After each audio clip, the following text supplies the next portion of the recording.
Greetings to all the viewers. Myself Suvek Singh Chauhan. I welcome you all on the YouTube channel Success with Mantra. Dear friends, आज हम process to compel the appearance before the court विषय पर चर्चा करने वाले हैं। इस विषय के पहले भाग में हमने चर्चा की कि संबंध से संबंधित प्रावधान जो कि धारा 61 से 69 तक में दिए गए हैं, कैसे उनके माध्यम से संबंध के माध्यम से न्यायालय के समक्ष किसी व्यक्ति की उपस्थिति सुनिश्चित कराई जा सकती है। आज के विषय में मित्रों हम चर्चा करेंगे कि वारंट यानी जो दूसरा प्रकार है जिसके माध्यम से न्यायालय में किसी व्यक्ति की उपस्थिति सुनिश्चित कराई जाती है, इससे संबंधित प्रावधान धारा 70 से 81 तक में अर्थात 70 से लेकर 81 तक में दिए गए हैं सीआरपीसी में, उससे संबंधित क्या प्रावधान है। मित्रों आइए हम समझते हैं कि वारंट क्या होता है। वारंट एक ऐसा आदेश होता है जो कोई मजिस्ट्रेट या मजिस्ट्रेट जारी करता है जिसमें किसी व्यक्ति को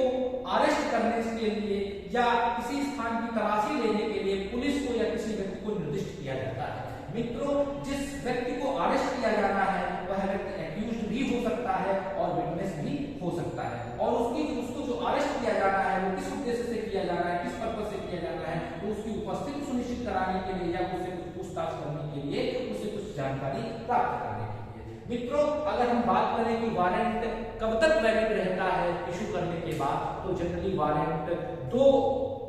स्थितियों में समाप्त हो जाता है या उसकी वैलिडिटी समाप्त हो जाती है। पहली स्थिति जब उसका एग्जीक्यूशन कर लिया जाए अर्थात उसका निष्पादन कर लिया जाए, और दूसरी परिस्थिति वह है जिसमें न्यायालय स्वयं जिस कोर्ट या मजिस्ट्रेट ने उस वारंट को इशू किया है वह स्वयं ही उस वारंट को रद्द कर देता है, वो स्वयं ही उस वारंट को समाप्त कर दे, तो तब तक उसकी वैलिडिटी बनी रहती है। लेकिन मित्रों इससे रिलेटेड एक केस था इम्परर वर्सेस बिंदा अहीर का, जिसमें कोर्ट ने कहा कि ए warrant would not become void merely due to deadline set by the court to its return had passed। न्यायालय ने एक डेडलाइन तय की थी कि भाई 30 दिन के भीतर आपको वारंट को एग्जीक्यूट कराना है, लेकिन वो 30 दिन के अंदर वारंट को एग्जीक्यूशन नहीं कराया गया और 30 दिन से एक्स्ट्रा समय हो गया, तो क्या वारंट वैलिड नहीं रहेगा, क्या वारंट समाप्त हो जाएगा, क्या वारंट रद्द हो जाएगा? नहीं मित्रों, ऐसा इम्परर वर्सेस बिंदा अहीर के केस में कहा गया था, पास भी हो जाता है तो उस स्थिति में भी न्यायालय का जो इशू किया हुआ वारंट है वो रद्द नहीं होता है। मित्रों आइए हम बात करते हैं कि वारंट कितने प्रकार का होता है। तो वारंट बेसिकली 4 प्रकार का होता है। पहला अरेस्ट वारंट जो किसी व्यक्ति को गिरफ्तार करने के लिए जारी किया जाता है, वो 2 प्रकार का हो सकता है, नॉन वेलेबल वारंट एनबीडब्ल्यू और बीडब्ल्यू अर्थात वेलेबल वारंट। दूसरा जो वारंट का प्रकार होता है वो बेंच वारंट होता है। बेंच वारंट बेसिकली तब जारी किया जाता है जब वेलेबल वारंट में या बीडब्ल्यू में सिक्योरिटी देने के बाद भी वह व्यक्ति न्यायालय के समक्ष उपस्थित नहीं होता है, तो ये एक अल्टरनेटिव है अरेस्ट वारंट का कि भाई जब वो सिक्योरिटी दे दिया उसने और उसके बाद भी वो अपीयर नहीं हुआ तब न्यायालय बेंच वारंट इशू करेगा। इसके बाद एक्जीक्यूटरी वारंट जो होता है, जो एक्जीक्यूटरी वारंट होता है वो बेसिकली किसी डेथ सेंटेंस के एग्जीक्यूशन के लिए दिया जाता है। जब किसी को मृत्युदंड दिया जाता है तो उस मृत्युदंड के एग्जीक्यूशन के लिए, निष्पादन के लिए जो वारंट इशू किया जाता है वो एक्जीक्यूटरी वारंट होता है। इसके अलावा मित्रों एक सर्च वारंट होता है जो किसी स्थान की तलाशी के लिए जारी किया जाता है। इसके अलावा मित्रों अगर हम बात करें जो जैसा कि हमने बताया कि धारा 70 से लेकर 81 तक के प्रोविजन सीआरपीसी के वारंट से संबंधित है, तो उस प्रोविजंस में क्या व्यवस्थाएं की गई है उनको आज समझने का प्रयास करते हैं। मित्रों अगर हम सेक्शन 70 को सीआरपीसी की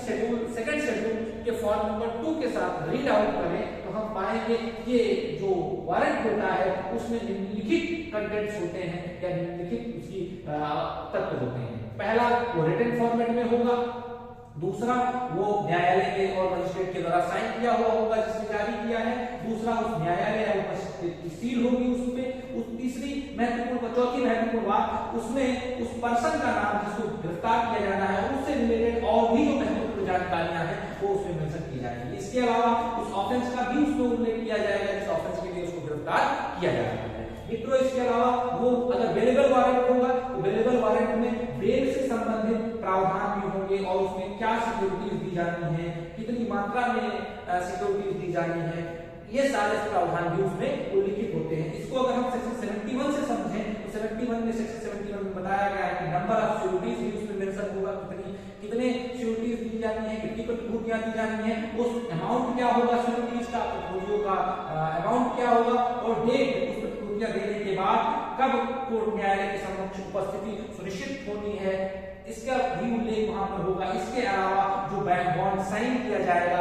श्योरिटीज के द्वारा, वो फॉरवर्ड कर दिया जाएगा उस कोर्ट को जिसने वारंट को इशू किया है। इसके अलावा मित्रों अगर हम बात करें तो कौन न्यायालय कौन को जो वारंट इशू किया गया उस वारंट का एग्जीक्यूशन कौन कराएगा, कोई व्यक्ति कराएगा या कोई पुलिस ऑफिसर कराएगा, इसका भी उल्लेख वारंट में होता है। मित्रों अगर हम बात करें वारंट के एग्जीक्यूशन से संबंधित प्रोसीजर क्या है, तो इसके प्रोसीजर को हम सेक्शन 72 से लेकर के 81 में समझते हैं। 72 से लेकर 81 के प्रावधानों को हम बेसिकली दो कैटेगरीज में बांट सकते हैं। पहली कैटेगरी जो जनरल कैटेगरी है, जिसमें जिस कोर्ट ने वारंट इशू किया है उसी के जुरिस्डिक्शन में वारंट का एग्जीक्यूशन कराया जाना होता है। दूसरा, outside the jurisdiction of the court issued the warrant, जिस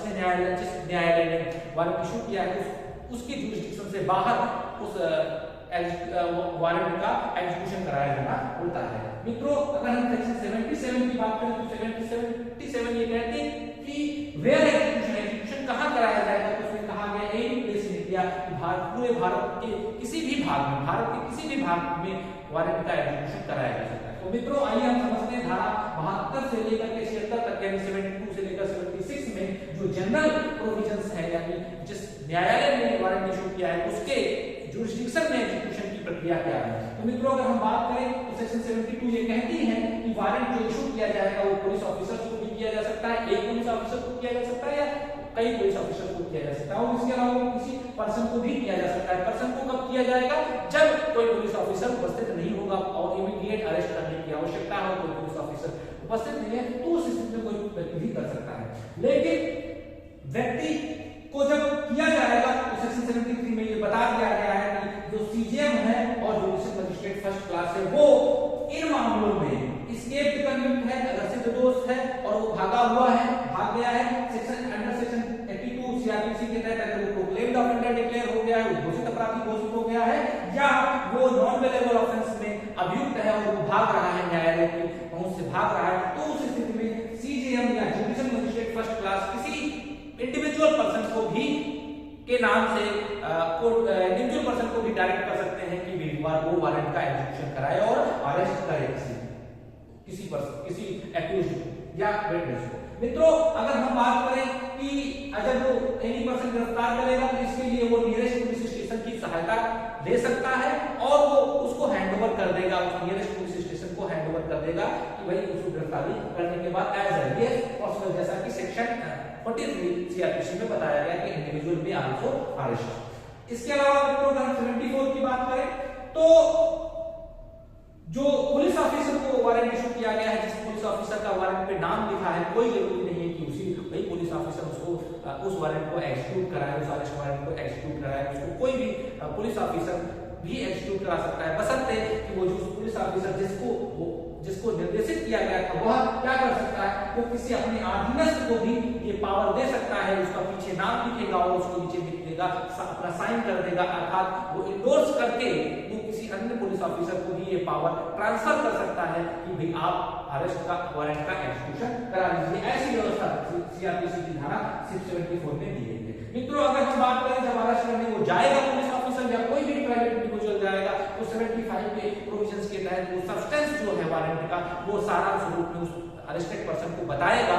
जिसको अरेस्ट किया जाना है उसको बताएगा कि अगर वो फिर भी सेटिस्फाई नहीं होता है तो उसको वारंट को दिखाएगा, शो करेगा कि भाई वारंट में क्या लिखा हुआ है, पहले सब्सटेंस बताएगा और फिर उसको वारंट को दिखा भी सकता है, ऐसा सेक्शन 75 में प्रोविजन किया गया है। मित्रों अगर हम सेक्शन 76 की बात करें तो जनरली प्रोविजन है गिरफ्तार करने के बाद 24 घंटे के भीतर 76 में कहती है गिरफ्तार करने के 24 घंटे के भीतर उसको मजिस्ट्रेट के सामने या उस कोर्ट के सामने जिसने वारंट को इशू किया होता है, अरेस्ट वारंट को इशू किया होता है, उसके सामने प्रस्तुत करना होता है। लेकिन इसमें वह जो प्रोसीजरल रिक्वायरमेंट जिसमें के लिए जो समय लगता है वो समय एक्सक्लूड कर दिया जाता है, जैसे जो ट्रेवलिंग का टाइम होता है, जो मेडिकल एग्जामिनेशन वगैरह का टाइम होता है, जो प्रोसीजरल रिक्वायरमेंट का टाइम लगता है उसको निकाल दिया जाता है। इसके अलावा 24 घंटे के भीतर उसको नियरेस्ट जो मजिस्ट्रेट ने इशू किया है वारंट या तो उसके सामने प्रस्तुत करना होता है। मित्रों अगर हम बात करें 77 कहती है कि कहीं पर भी एग्जीक्यूशन कराया जा सकता है, इंडिया के भी कहीं पर भी कराया जा सकता है। तो दूसरा पार्ट है हमारा वो outside the jurisdiction of the court issue the warrant, जिसने वारंट को इशू किया है उस न्यायालय की परिसीमा से परे अरेस्ट वारंट का एग्जीक्यूशन कैसे होगा, इससे संबंधित प्रावधान धारा 78 से लेकर 81 तक में दिए गए हैं। 78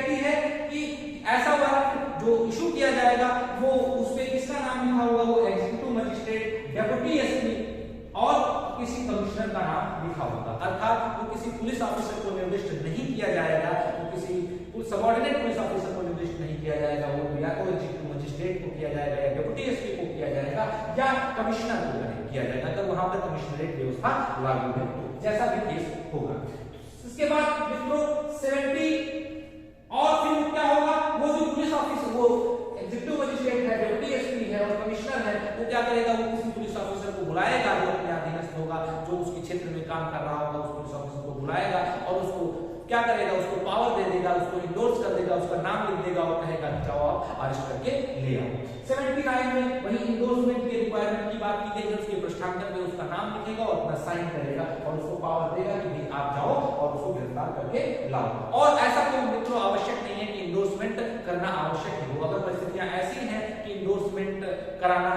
आवश्यक नहीं है, मतलब इंडोर्समेंट कराने में फॉर्मेलिटीज टाइम ज्यादा लगेगा या उसके कारण अननेसेसरी डिले हो रही है, तो उस स्थिति में इंडोर्समेंट कराने की कोई आवश्यकता नहीं होती है। मित्रों वो सीधे ही जाकर के वो गिरफ्तार करवा सकता है, उनके माध्यम से गिरफ्तार करवाया जा सकता है। अगर मित्रों आप सेक्शन 80 की बात करें तो 80 एक प्रोसीजरल रिक्वायरमेंट कहती है कि अगर जो जहां से गिरफ्तारी की गई है उस स्थान से इस कोर्ट ने वारंट इशू किया था, उसकी दूरी 30 किलोमीटर के भीतर है, तो वो गिरफ्तारी करने के बाद सीधे उस कोर्ट के सामने या उस मजिस्ट्रेट के सामने ही उसको प्रस्तुत किया जाएगा। लेकिन अगर वो दूरी 30 किलोमीटर से ज्यादा है तो उस स्थिति में जो एग्जीक्यूटिव मजिस्ट्रेट है, जो डेप्यूटी एसपी है और जो कमिश्नर है, उसके सामने उस एक्यूज्ड व्यक्ति को लाया जाएगा। इसके अलावा मित्रों अगर हम बात करें सेक्शन 81 की, तो 81 कह रहा है कि जो अगर आउटसाइड पर्सन को अरेस्ट किया गया है जुरिसडिक्शन से, जिसने इशू किया था वारंट, उस कोर्ट की आउटसाइड जुरिसडिक्शन में वारंट के तहत किसी व्यक्ति को गिरफ्तार किया गया है और वो वारंट अवेलेबल वारंट है, तो उस स्थिति में जो वहां पर सिक्योरिटी देने की बात की गई है, वो बॉन्ड या सिक्योरिटी किसको दी जाएगी, वो एग्जीक्यूटिव मजिस्ट्रेट, डेप्यूटी एसपी या कमिश्नर ऑफ पुलिस को दी जाएगी। और देने के बाद जो कमिश्नर ऑफ पुलिस या डेप्यूटी एसपी या एग्जीक्यूटिव मजिस्ट्रेट को क्या करेंगे, वो बॉन्ड फॉरवर्ड कर देंगे उस कोर्ट को जिसने उसको अरेस्ट वारंट को जारी किया। इसके अलावा अगर वो नॉन वेलेबल मामला है, नॉन वेलेबल वारंट है, तो नॉन वेलेबल वारंट में सब्जेक्ट टू द सेक्शन 437 धारा 437 सीआरपीसी के प्रावधानों के अधीन रहते हुए उसमें जो बेल दे सकता है या तो सीजीएम दे सकता है, चीफ जुडिशियल मजिस्ट्रेट दे सकता है, या सेशन जज दे सकता है। सीजीएम या सेशन जज ही नॉन वेलेबल वारंट के मामलों में, जो कि आउटसाइड द जिसका एग्जीक्यूशन कराया जा रहा है, उन मामलों में बेल दे सकते हैं। तो मित्रों ये संक्षेप में मैंने वारंट के विषय में प्रक्रिया का वर्णन किया। आशा है आप लोगों को ये वीडियो अच्छा लगा होगा। अगर अच्छा लगा है तो लाइक और सब्सक्राइब